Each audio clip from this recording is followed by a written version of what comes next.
Greetings, I'm Larry O'Brien. I'm here at Partake, our Flights and Bites wine bar in Healdsburg, California. Today we're going to talk a little bit about Grand Reserve. Grand Reserve is about 7% of the total production at Kendall-Jackson. And more importantly, Grand Reserve captures the incredible vineyard resources that Jess Jackson assembled over a 30-year period. We own land in the finest counties in California along the coast, and within those counties, we own some of the finest Premier Cru and Grand Cru land. What's Premier Cru and Grand Cru, you might ask, in California? That's a bench, that's a hillside, that's a mountaintop or a ridge. And these wines all are sourced from such areas. We're going to start with Chardonnay. Chardonnay has always been sourced from the Tepisque Bench in Santa Maria Valley, as well as the Clark Ranch in the Arroyo Seco of Monterey. As soon as you pick this wine up, you can't miss it. It is just oozing fruit. It's a combination of tropical fruit, a little bit of pineapple, as well as some apricot and peach. Very intense, but not cloying or over the top. Clearly, there's oak. Now, you can smell the vanilla, you can smell the smoke and the toast, but it's an accent to the wine. It's not the primary characteristic of the wine. And more importantly, it's about what happens when you get it in your mouth.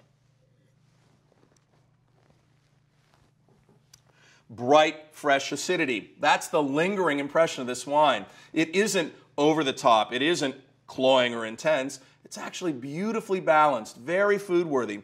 Our Pinot Noir, Santa Barbara and Monterey, though a little different vineyard sourcing. You've got two vineyards, one from the Los Alamos Valley called Mission Peak. That's about half the wine in the bottle, and the other half is coming from a vineyard, very important vineyard. I want you to remember this name. It's Panorama. This young vine vineyard, now 6 to 8 years of age, over the next decade is going to begin to produce some of the finest Pinot Noir that we grow.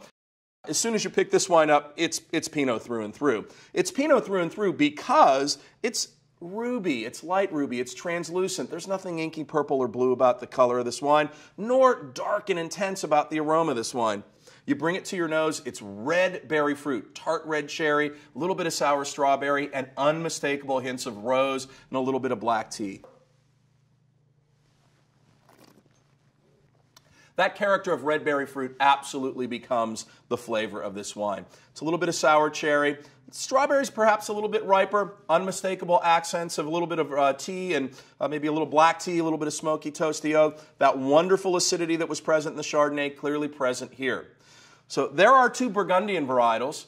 Now let's focus on Sonoma County. Let's focus on Merlot and Cabernet Sauvignon. Now, just as there was a thread of vineyard sourcing between the Chardonnay and the Pinot Noir, there's clearly a thread of sourcing in the Cabernet and Merlot.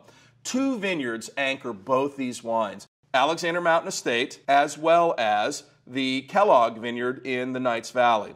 Now, Merlot has suffered while Pinot Noir has thrived. There's no doubt that over the last several years, there's been a slow and steady renaissance for Merlot, and there should be. This is a world-class grape variety, and when you source it from world-class vineyards, the results can be simply outstanding.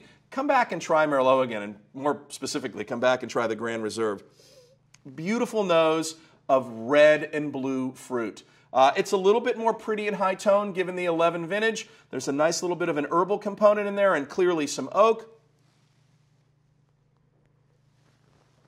What strikes me immediately about this wine is its freshness, its vibrance. It doesn't make me long for a big slab of well-marbled beef. I really think a little bit more about duck breast, a little bit more elegant and refined. Wonderful acidity, dusty, powdery tannins, but very pretty, very elegant, very lacy, not big and over the top. So Merlot, a little bit more pretty and refined. The Cabernet, expect a little bit more intensity. The Cab is dominated by the Alexander Mountain Estate, about 70%. 30% of the wine is coming from that Knights Valley vineyard called Kellogg, and it's dominated by Cab. There are little bits and pieces of Malbec and Petit Verdot in both these wines, but what you're finding is the dominant theme, the grape variety on the label. You can't miss it. It's immediate. We go from red and blue fruit to blue and black fruit as we get to the Cabernet. There's also a bit more obvious toasty, smoky oak, and in addition, that mountain, the Alexander Mountain Estate, provides us this wonderful herbal, tobacco-y sort of character.